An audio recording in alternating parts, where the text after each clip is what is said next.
Abimbola, pepe, repe, hey, pepe, repe. Come on, sugar, sugar, sugar, sugar. Hi guys, what's up? Welcome back to my channel. My name is Bimbolacraig.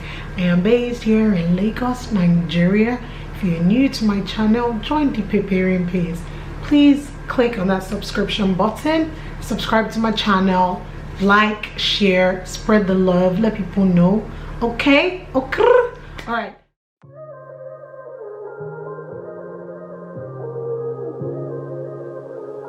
So we already know that it's a global panorama, and I don't know if a lot of you know I live by myself, and so I'm just here to talk about some of the ways I've been able to embrace living alone. It's not the easiest of things, especially when the lockdown first hit last year. It forced me to accept and acknowledge a few things, and so I'm here to share them with you. I wrote them down on my phone, so every once in a while if you see me glance down, that is what I'm doing. So the first thing that living alone brought to my awareness was getting to know myself better. I keep telling people that the journey to becoming self-aware is constantly evolving, and it keeps changing.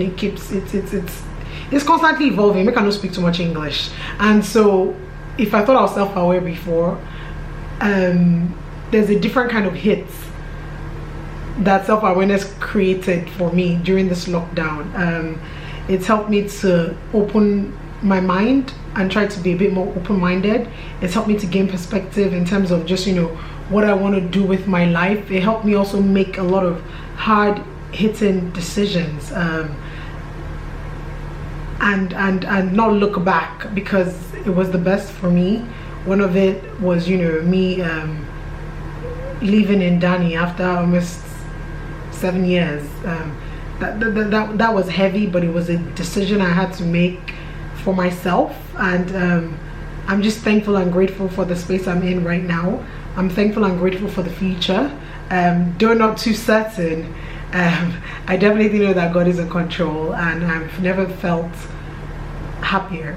The second thing was living alone has helped me strengthen my relationship, and my relationship in terms of with my friends. It's been able to help me realize that there's some relationships that you have in your life that are not necessarily beneficial to you, and when I mean beneficial, not detrimental, so I'm very careful with the words that I'm using. Beneficial in terms of the fact that it doesn't add, it doesn't take away, it just does nothing. And it's also helped me gain new friends, because when I don't know about people, since I've been living alone, like I said, I've been able to gain perspective in certain things I didn't take seriously before, and I've been able to find people who feed into that aspect of my life. And so all this no new friends story, since living alone I've made new friends. Some of them I've never met before. I don't even know where we'll meet, over online, on YouTube. But living alone has helped strengthen relationships for me. It's helped build relationships for me. My family and I are way closer. I mean, we've always been very close-knit, to be fair. We're just through with my mom. But now it's worse. We're in a family group. Everybody's always talking nonsense and rubbish. My niece is always giving a joke. Let me tell you one of my niece's best jokes. How do you get an astronaut baby to sleep? You rock it.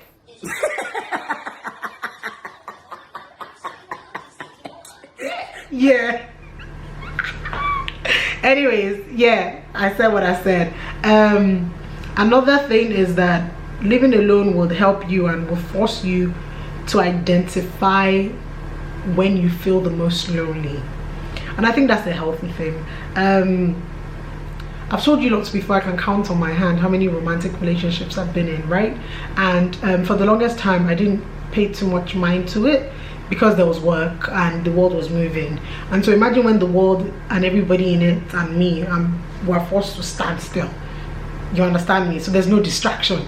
You have no choice now but to face your biggest fears and your craziest, wildest imaginations.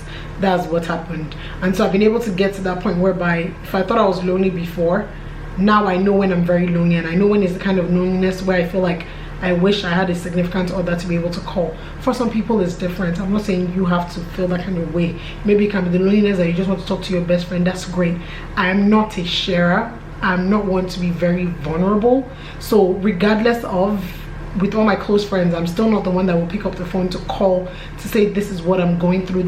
I literally feel like the only person that will be able to understand me will be my person, and I don't have that person. And so times when I really feel in my guts that I want to express how I feel and there's nobody to, the loneliness hits me very different, and it hits me hard. I'm not even gonna lie, where I have to pause and just acknowledge, and I feel sad and I feel lonely for a second. Sometimes I cry and it's healthy, and then the moment passes and then I'm back to regular scheduling again. So yeah, that's one of it. Living alone has helped me connect better with my community, and my community will be online. I'm still not one to post pictures and stuff like that, but if you follow me on Instagram, you would see that since COVID hit, the amount of times in which I tried to be more interactive with my followers is way more than before. I'm constantly always going on live. I'm always asking questions, trying to engage with my Insta story. I've built a community that's just really amazing. And in recent times, there's an app called Clubhouse that I have joined, and I think in November, and I've just built a really amazing community. You know, I'm a member of a house called the Cool House. Amazing people set up by Ife Olarinde, who by the way was my mate in secondary school, and we've reconnected recently. Amazing relationship there. Vibes and inshallah. Shout out to Lawrence, all my Moya, all my Deshala, all my brother Tola. I've just really met really amazing people, and I don't think if I was constantly around people and in a household full of like 5 people, I'll be able to find time to be able to sit down and listen to a bunch of people I don't know, especially weird people like my Vibes and inshallah family talking in the rubbish and nonsense, and yet we're still able to connect on a level that I can't even understand. So living alone has forced me and helped me to connect with a community, and I love it and I love them. Another thing is, living alone has helped me add structure. So I try to pride myself. I try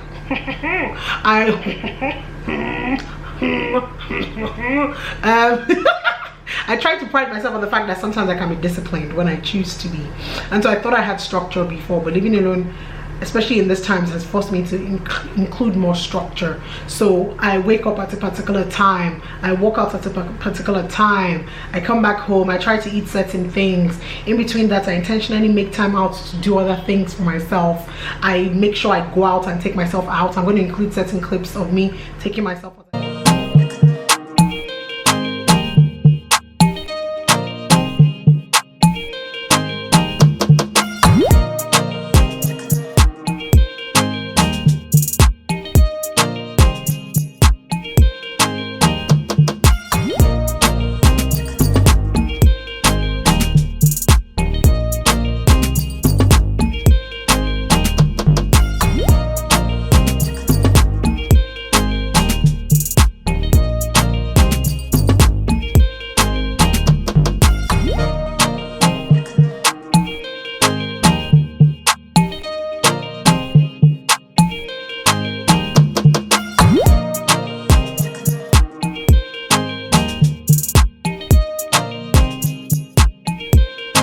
The other day I took myself to Cactus and people were wondering, huh? And I was by myself. I had a great, amazing lunch. I had calamari and fried yam, I think it was I had, and I was just full and I was happy, and I sat on that table for 2 hours on Clubhouse laughing by myself, talking to people. I think everybody around me thought I was mad, but yeah, living alone has helped me add structure and just stick to the structure. Living alone has also made me try new things. I think the last video I put out, I went to the beach. I went to the beach by myself. I usually wouldn't do that, but I did. I went to the beach by myself. I ran into people I knew there, and I had my mask on, I had my sunglasses on. People didn't know who I was, but it was fun, you know? And so I'm trying to try new things and push myself out of my comfort zone. There's a panorama out there, I know, and you don't know already. I don't play with it, but I'm also trying to just break free and do things that I never would do before. Living alone has also made me try to create my ideal space. So I've lived alone for the longest of times, but I'm talking about I'm finally talking about the things that I've benefited from living alone, right? When I first moved into this house don't look the way it was now, and over time I've just kept changing things, and I try not to do too much because my mom keeps talking about how Abimbola, you're too set in your ways. Every time she comes to my house, there's always something new, and she's like, but you become too comfortable. Hey, now my mom is not Yoruba, so she's not one of those ones that say get married, but she's always like, if you get too comfortable and you're ready to set in your ways, hey, how would you be able to add a man into the equation? So yeah, but listen, like I said, there's always something changing. This wasn't the couch I had last year. This is the couch now.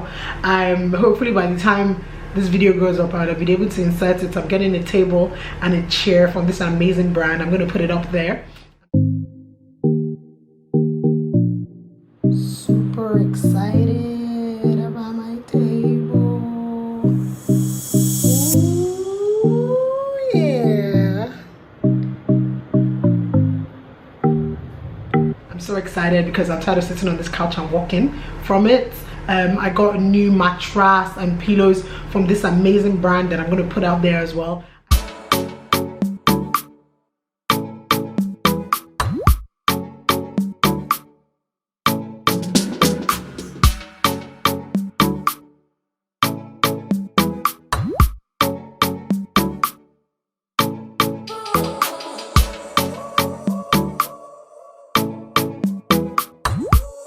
Changed my entire bed frame. I changed my shoe rack. I changed my vanity table. So I keep changing things just to make myself more comfortable and to just create a more ideal space for me, because I'm evolving, and so my taste is evolving, and there's certain things that I want. I changed my television, so I just keep, you know, little knick and knacks here and there to just make myself a bit more comfortable. So yeah, living alone has also helped me prioritize my wellness. I think I think I've always been that person that I don't joke with myself, but then I think I'm a hard guy, but it's a lie. I realize that I'm a giver, and so as much as I would say no, I would still say yes.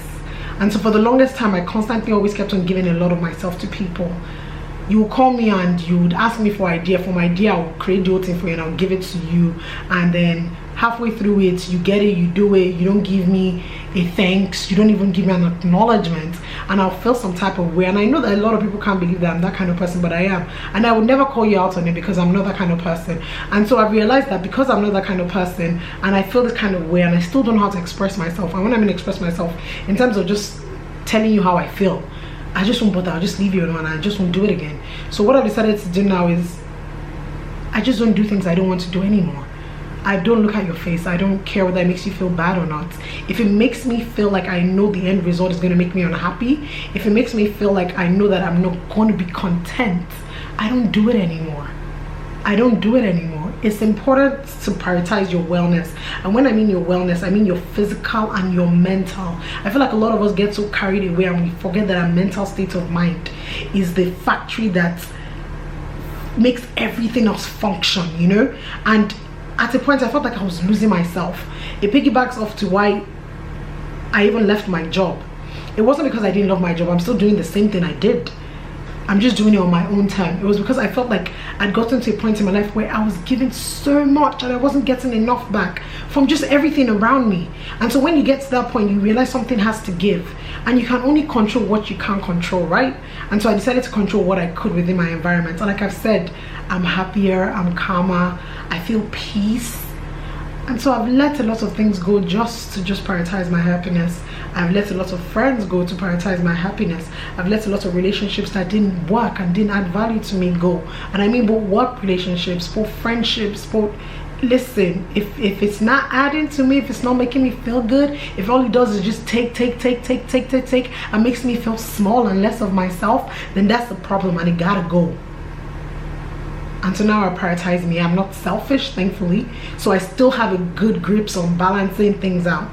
So I don't shut people out to make myself content. I don't do that. But I found a better way to balance things out that I don't feel and regret and look back and say, had I. So yeah, that makes me feel better. I'm also learning to find the positive since living alone. You know, when you live alone, like I said, there are less there's nobody for you to whine to.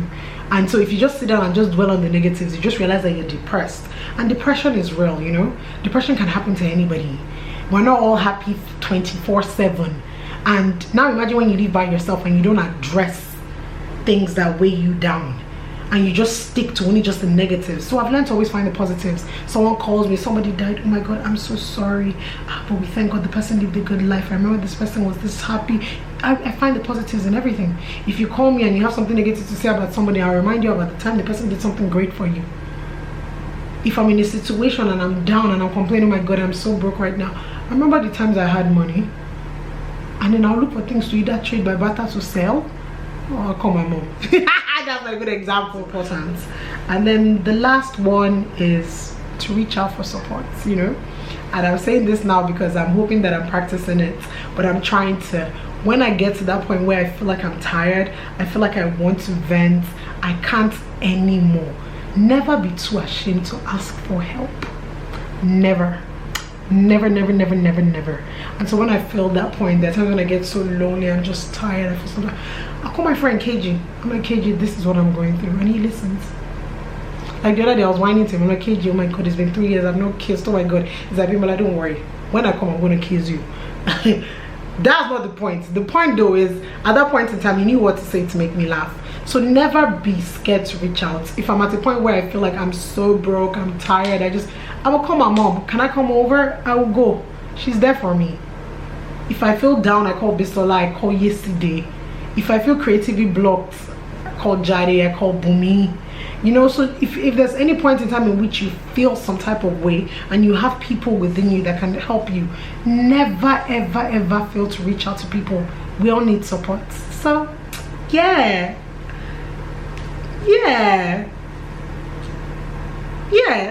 that's it really. So yeah, if you have any other things that you've noticed, benefits, non-beneficial, negative, positives, just share what you've gained and what you've noticed since living alone in the comments below. And once again guys, thank you guys so much for subscribing to my channel. Thank you guys for always watching. I'm truly grateful. I'm trying to be a bit more consistent this year. I keep saying that, I know, but I'm trying. What will really help is if you guys like the videos, if you guys watch it, if you guys share it. You know, now we're trying to make money from this thing, so it's no longer a joke anymore. So you know, I would appreciate all the support, and thank you guys once again. I'm truly grateful. I'm gonna see you guys on the next one. I don't know what that is. Catch you guys later. My hair is by Hair by the Julie, by the way, if I didn't say. My t-shirt is from Boohoo, and it says brains, beauty, and booty. Guess what though? I ain't got no booty. I have a little but it's not a booty. But either way, I got brains, I got beauty, and I got a bop. That's a period. 10.